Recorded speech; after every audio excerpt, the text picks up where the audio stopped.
Hello and welcome to episode 7 of Cold Case Christmas.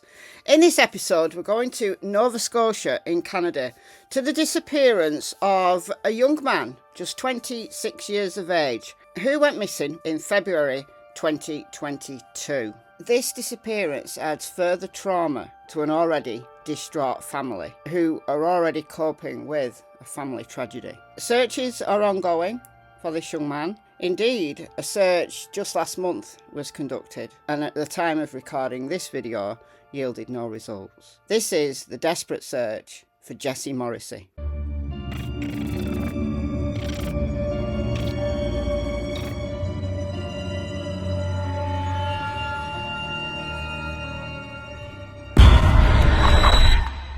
Jessie was 26 years old when he disappeared. He was last seen travelling in a dark-coloured Jeep Patriot in the Spring Hill area of Cumberland County, and this was the morning of February 13th, 2022. The vehicle was found abandoned on a local snowmobile trail, and he hasn't been seen by family or friends since that time and has had no contact with anyone.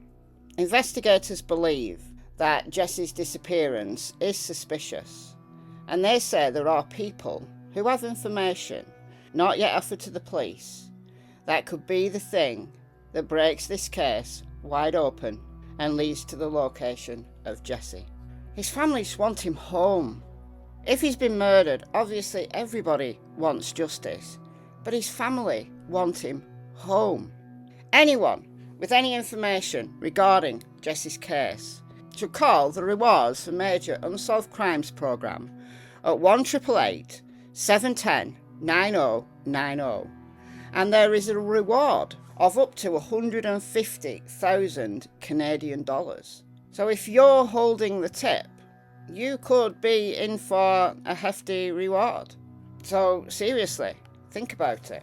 Now, there is a voluntary search an investigation organisation based out of Ontario, and they have taken on Jessie's case. And just last month, they did a day's searching for Jessie. At the time of recording this video, those searches have not yielded any results. I'm going to play you a couple of minutes here from Nick Oldreeve, who is the director of the search organisation Please Bring Me Home, who has more information about Jessie's case and about the search that took place in November. He was 26 years old when he disappeared. He was last seen traveling in a dark-colored Jeep Patriot in the Spring Hill area the morning of February 13th, 2022. -6 degrees, was getting 40 centimeters of snow that night. When I show you some more information about this Jeep that he had, it was a stolen vehicle and it was parked down a snowmobile trail. We'll get into all that, but that we believe that he had put the Jeep there and then had gone missing shortly after. Investigators believe there are people who have information not yet offered to police that could result in locating Jessie Morrissey 100%. And I gotta say to those people, if you know something, you have to say something. The longer that we stay involved in this case, the more potential there is that we find something else out about you that you don't want us to find out about. So best course of action is contact the RCMP, tell them what happened, tell them where Jessie is. If you look at the history of cases being resolved, you need to tell the truth before somebody tells the truth for you. Absolutely, before someone tells the truth for you. And honestly, that goes for any case where people are holding back information about someone who has disappeared, or in the case of unsolved murders. If someone tells the truth for you and you're holding information that's potentially incriminating, well, it's all the worse for you, isn't it? But let's look a little bit about the search for Jessie that took place in November. This is the hotel that's renamed. It used to be called the Pied Piper. And of course, he was allegedly seen here quite often. These are one of the searchers' track lines. We did have cadaver dogs here this day.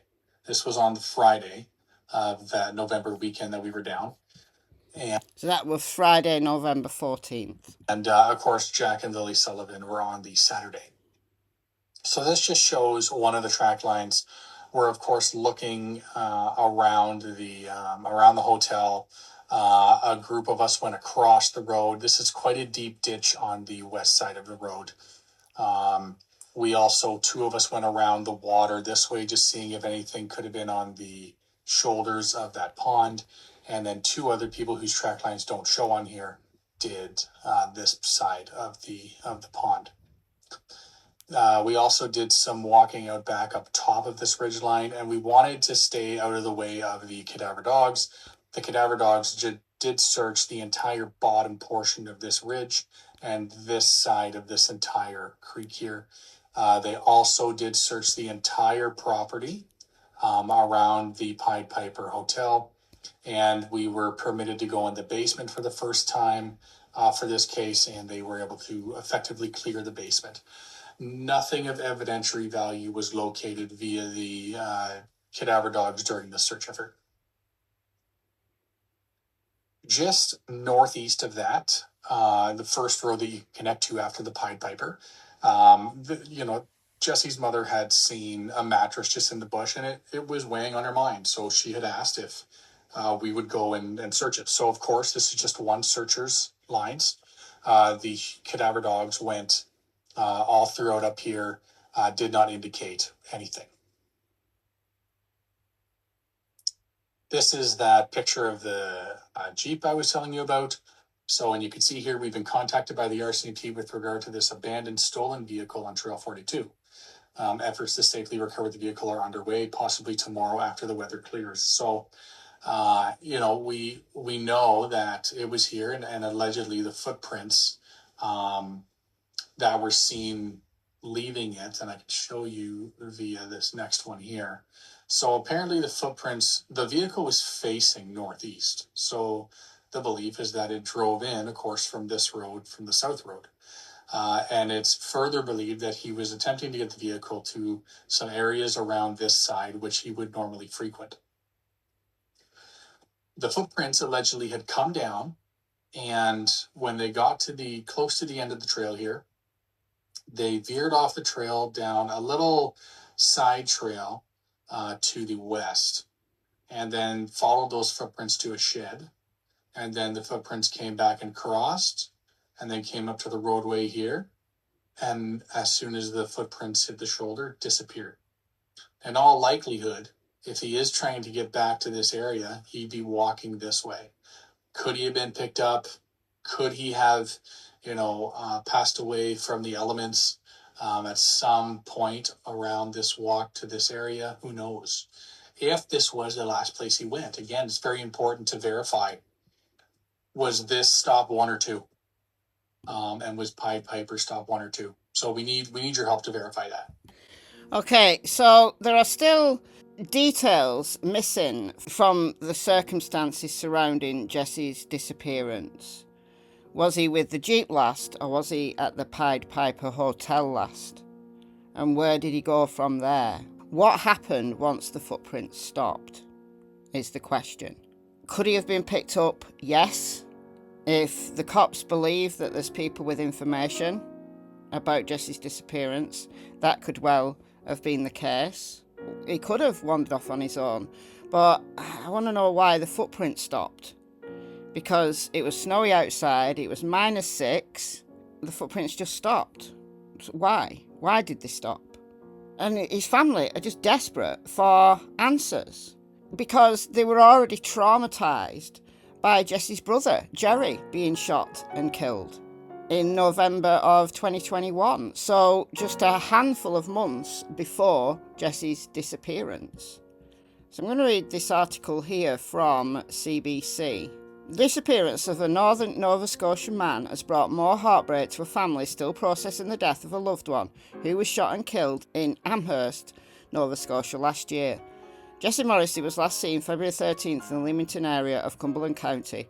His 23-year-old brother was killed this past November, and a man has been charged with murder in his death. So Jerry's been murdered, and now Jessie has disappeared under suspicious circumstances. Can you imagine what this family is going through? The mother, Jessie Morrissey, said while the search for Jessie stopped a few days after his disappearance, but again, please bring me home are on the case here. She is still checking abandoned homes and campsites hoping to find her son. Jessie is loved and I just want him to come home and we really need him. I just feel in my heart that he wouldn't do this to us knowing the grieving we're going through with his brother. I just want him to come home. Jessie's disappearance has brought more despair for this family. I just really don't believe that he just vanished. And I'm not sure who has something to do with this, but I would really like to just have my son home one way or another. She said Jessie's social media has been silent since he went missing. He was logged into his account on her phone, so while she can see messages coming in, there haven't been any responses from Jessie. She noted there was stormy weather on the day he went missing. Jessie's disappearance has been particularly hard on his two children, aged 4 and 7. Jodie says she sees his 7-year-old son on weekends and he's heartbroken. He always worried about his dad as it was, and now the heartache of not knowing where he is. Look, 2 kids involved as well. If you know something, if you have some information, please put this family out of their misery. It's also been hard on Jerry's 7-year-old son. The past few months, Jerry's son has really gotten close to his Uncle Jesse, so now he's a bit confused. First his daddy, and now his Uncle Jesse. So sad. If you have any information, please reach out to the Nova Scotia Rewards for Major Unsolved Crimes at 1-888-710-9090, or you can call anonymously to Nova Scotia Crime Stoppers at 1-800-222-TIPS, which is 8477, or you can reach out to the organisation Please Bring Me Home, who are investigating this case as well. So if you don't want to speak to the police and you'd rather speak to Please Bring Me Home, then please get in touch with them. I think it's tips at pleasebringmehome.com. Hopefully some answers come for Jesse. It's not looking good at recovering him alive, but his family just want him home. Let me know your thoughts in the comments, and I'll see you in the next episode of Cold Case Christmas. Bye, guys.